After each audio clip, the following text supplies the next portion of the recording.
میں جو بات کر رہا ہوں وہ انڈیا میں کوئی بہت مشہور ایکٹر تھے جن کا 40 سال کی ایج میں ہارٹ اٹیک سے ان کی ڈیتھ ہوئی. انڈیا میں جو بعض لوگ ہیں جو شوبز کی دنیا سے جن کا تعلق رہا ہے ان سے میں نے رابطہ کیا, ڈیٹیل معلوم کی, تو جو حالات سامنے آئے کہ بھئی ایک شخص ہے, نوجوان ہے, بالکل ینگ ہے, بہت زیادہ فٹنس کا خیال کرتا ہے, اس کی فلمیں بڑی ہٹ جا رہی ہیں اور سینے میں پین ہوتا ہے اور پین کی کوئی وجہ سمجھ میں نہیں آتی. اس کی جو منگیتر ہے یا گرل فرینڈ ہے وہ اسے سلاتی ہے بستر پہ, اور ان کی جو گرل فرینڈ ہے اس کا بیان یہ ہے کہ صبح جب دیکھا گیا تو وہ مردہ حالت میں پایا گیا. دیکھیں, میرا مقصد یہ نہیں ہے کہ کون دنیا سے چلا گیا اور کون پیدا ہوا. یہ تو ہمیشہ سے ہو رہا ہے, لوگ مر بھی رہے ہیں, پیدا بھی ہو رہے ہیں. ہمیں اس موقع پہ یہ دیکھنا ہے کہ اسلام کیا کہتا ہے. قرآن مجید میں اللہ تعالیٰ کا ارشاد ہے, سنوریہم آیاتنا فی الآفاق وفی انفسہم حتی یتبین لہم انہ الحق. ہم ان کو نشانیاں دکھاتے رہیں گے ہمیشہ, خود اس کائنات میں بھی اور خود ان کی ذات کے اندر بھی نشانیاں دکھائیں گے. تو یہ جو نشانیاں اللہ دکھاتے ہیں نا, ایکسیڈنٹلی کوئی مر جاتا ہے, اچانک ڈیتھ ہو جاتی ہے, یہ انسان کی ذات کے اندر کی نشانیاں ہیں. اور اللہ یہ نشانیاں ہمیں اس لیے دکھاتا ہے تاکہ ہم عبرت کی آنکھیں کھولیں, اس دنیا سے ہم دل لگانا چھوڑیں.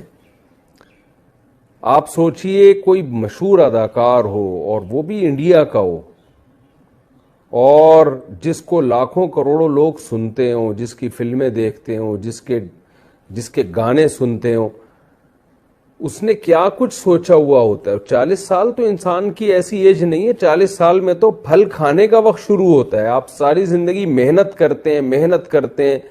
ایک سنگر جب وہ گانے سیکھتا ہے تو 40 سال میں اس کی ایک پیک کی عمر ہوتی ہے.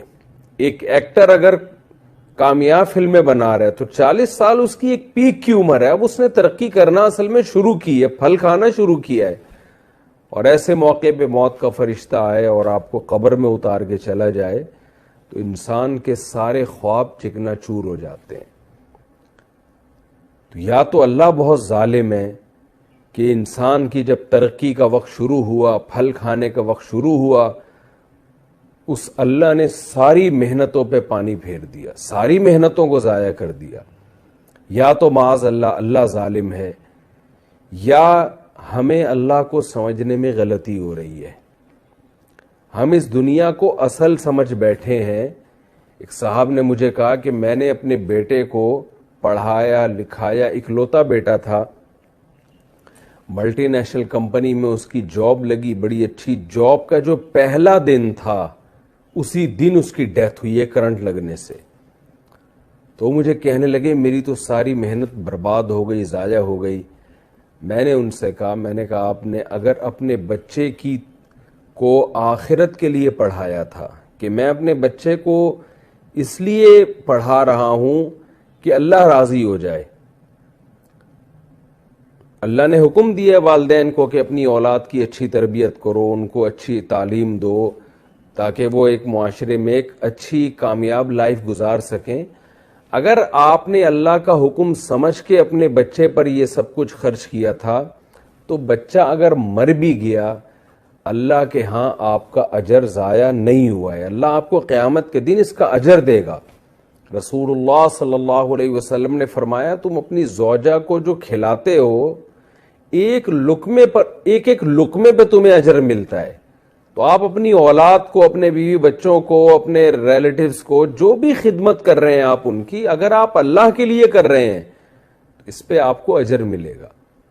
قرآن مجید میں اللہ تعالیٰ کا ارشاد ہے, انما نطعمکم لوجہ اللہ لا نرید منکم جزاء ولا شکورا, کہ ہمارے نیک لوگ جب غریبوں کو کھلاتے ہیں تو ان سے کہتے ہیں ہم تمہیں خوش کرنے کے لیے نہیں کھلا رہے, ہم تمہیں اس خدا کو خوش کرنے کے لیے کھلا رہے ہیں جس خدا نے ہمیں پیدا کیا، اور اس لیے نہیں کھلا رہے کہ تم ہمیں شکریہ ادا کرو. لا نرید منکم جزاء ولا شکورا، ہم تم سے اس کا بدلہ نہیں مانگتے، شکریہ تھینک یو بھی نہیں کہنا ہے تم نے. ہم تمہیں اس لیے کھلا رہے ہیں کہ کل ایک دن آئے گا قیامت کا، جس دن ہمیں عدالت کے کٹہرے میں کھڑا ہونا ہے، اپنے اعمال کا اللہ کے سامنے حساب دینا ہے. اس دن ہم اپنا یہ عمل اللہ کے سامنے پیش کر سکتے ہیں کہ اللہ ہم نے بھوکوں کو کھلایا تھا. تو بڑی سے بڑی نیکی اگر اللہ کے لیے کی جائے تو موت کے بعد وہ محفوظ ہو جاتی ہے. موت کی وجہ سے وہ اجر آپ کا ضائع نہیں ہوتا. اور بڑے سے بڑا نیک کام اگر اللہ کے لیے نہیں کیا، آپ نے دنیا کے لیے کیا ہے، تو موت ان تمام کاموں پہ پانی پھیر دیتی ہے اور بتاتی ہے کہ جس کے لیے آپ نے کیا تھا وہ آپ کو قبر میں پھینک کے یا لکڑیوں میں جلا کے چلے جائیں گے، اور آگے کی منزل میں وہ آپ کے کام آنے والے نہیں ہیں. شوبز کی دنیا سے جو لوگ تعلق رکھتے ہیں، ظاہر ہے وہ یہ سب کچھ اللہ کے لیے نہیں کر رہے ہوتے، کیونکہ دنیا کے کسی مذہب میں، نہ ہندو مذہب میں، نہ اسلام میں، نہ عیسائیت میں، نہ یہودیت میں، کسی مذہب میں بھی شوبز کی دنیا میں آج کل جو کچھ ہو رہا ہے اس کا کوئی حصہ نہیں ہے. آپ نے کبھی کسی ہندو سے نہیں سنا ہوگا، ہندو پنڈت سے، کہ وہ یہ کہہ رہا ہو کہ ناچ گانوں سے اور اس طرح فلمیں بنا کے، ڈرامے بنا کے معاشرے میں بے حیائی کو پروموٹ کرنے سے بھگوان خوش ہوتا ہے. کبھی کسی ہندو سے بھی نہیں سنا ہوگا. کبھی کسی عیسائی سے نہیں سنا ہوگا کہ اللہ خوش ہوتا ہے، خدا خوش ہوتا ہے ایسے کاموں سے. کبھی کسی مسلمان سے نہیں سنا ہوگا، مسلمان اسکالر سے نہیں سنا ہوگا، عالم سے نہیں سنا ہوگا کہ ناچ گانوں میں اور اس طرح جس طرح آج کل فلموں میں لڑکیاں اپنے آپ کو ایکسپوز کر رہی ہیں، اور جس طرح جو کچھ بےہودگی معاشرے میں ان فلموں کے ذریعے پھیلائی گئی ہے، ایک خاندانی نظام ہمارا پورا تباہ ہو کے رہ گیا. یہ سب کچھ سے اللہ راضی ہوتا ہے. کبھی کسی مسلم اسکالر سے آپ نے نہیں سنا ہوگا. ساری دنیا کے تمام مذاہب ایک بات پر متفق ہیں کہ خدا بے حیائی کو پسند نہیں کرتا.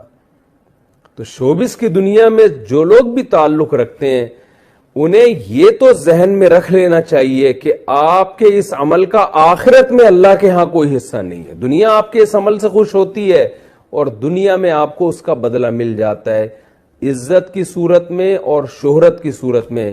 لیکن آنکھ بند ہوتے ہی آپ کی عزت ورلڈ ٹریڈ سینٹر کی طرح زمین بوس ہو جاتی ہے، اور آپ کی ساری عزت ایک سیکنڈ میں، عزت بھی، دولت بھی، شہرت بھی ایک سیکنڈ میں ختم ہو جاتی ہے. تو کیوں نہ ایسے راستے کو اختیار کیا جائے جو موت کے بعد بھی چلتا رہے. رسول اللہ صلی اللہ علیہ وسلم نے فرمایا کہ جس نے درخت لگایا، دیکھیں میں 2 حدیثیں پیش کرتا ہوں آپ کے سامنے. ایک طرف حدیث میں آتا ہے ایک صحابی درخت لگا رہے تھے، آپ نے فرمایا یہ تو کئی سال کے بعد پھل دے گا، تمہیں کیا معلوم کہ تم اس وقت تک زندہ بھی رہو گے کہ نہیں رہو گے. یعنی اتنی دور کی سوچ رہے ہو اور پل کی خبر نہیں ہے. کہتے ہیں نا سامان 100 برس کا، پل کی خبر نہیں ہے. کل کا تمہیں پتہ نہیں ہے زندہ رہو گے، اور تم اتنے سال بعد کی سوچ رہے ہو، پتہ نہیں اس وقت تک تم زندہ رہو یا نہیں رہو. اس حدیث سے کیا پتہ چلتا ہے کہ آپ صلی اللہ علیہ وسلم جو اللہ کے میسنجر ہیں وہ درخت لگانے سے گویا روک رہے ہیں، اگر صرف یہی حدیث ہو ہمارے سامنے.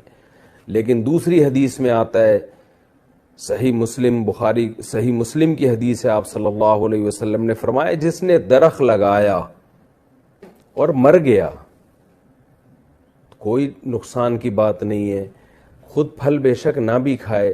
نبی نے فرمایا کہ اگر جب تک اس درخت سے پرندے اور جانور بھی فائدہ اٹھائیں گے، انسان تو دور کی بات، جب تک اس سے پرندے اور جانور فائدہ اٹھائیں گے، آپ صلی اللہ علیہ وسلم نے فرمایا درخت لگانے والے کو اس کا ثواب ملتا رہے گا. اب آپ دیکھیں ایک حدیث میں درخت سے روکا جا رہا ہے، ایک میں درخت لگانے کی ترغیب دی جا رہی ہے. فرق کیا ہے؟ نیتوں کا فرق ہے. پہلے جب آپ درخت لگا رہے تھے آپ کا مقصد انسانیت کی خدمت نہیں، صرف اپنی خواہشات کو پورا کرنا. اور جب آپ دوبارہ درخت لگا رہے ہیں تو دوسری جو حدیث میں مثال دی ہے اس میں آپ کا مقصد اپنی خواہشات بھی لیکن انسان